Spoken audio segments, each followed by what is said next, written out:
Hello guys. Hello guys. Lata karon og Kugman public market. So mo siya ang Kugman guys. Mo to sa taas. Katong bukid dito.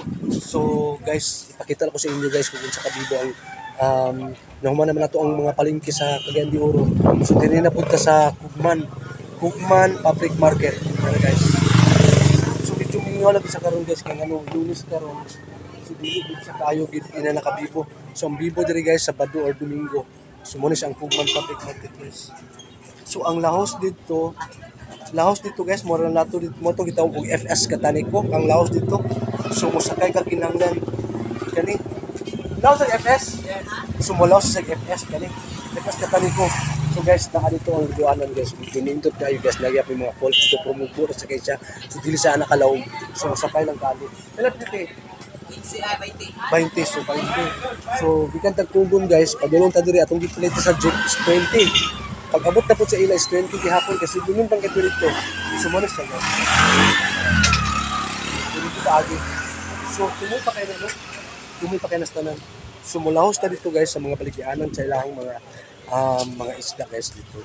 Sa palengke gyud nila sila.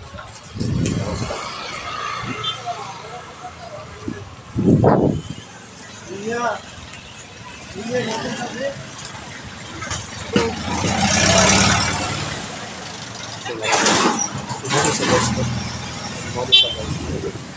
Ang Kugman public market. Sila po sila mga video. Palengke video. So sila mga isda. So, palengke. Ito sa matawag ng kalisata. Isda din siya. So, napit yung mga lakas.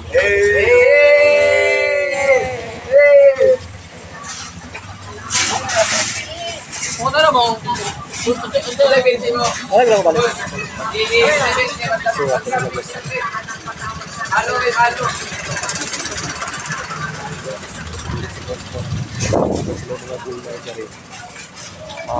Mga yapon. Napos na bang bugasan. Mga yapon. Pero mas dipo git ang Kugon or ang public market sa Carmen. Kaya ano, nakukulit sa nga ito guys. So, mga yapon nga rin.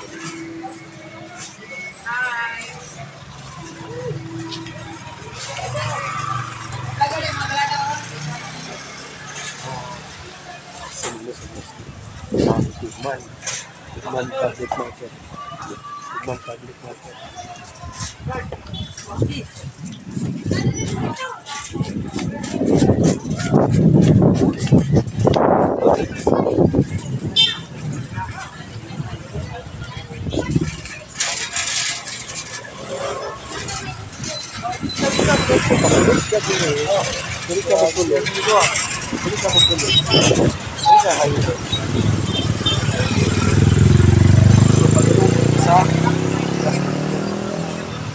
So pasulod sila sa agahan.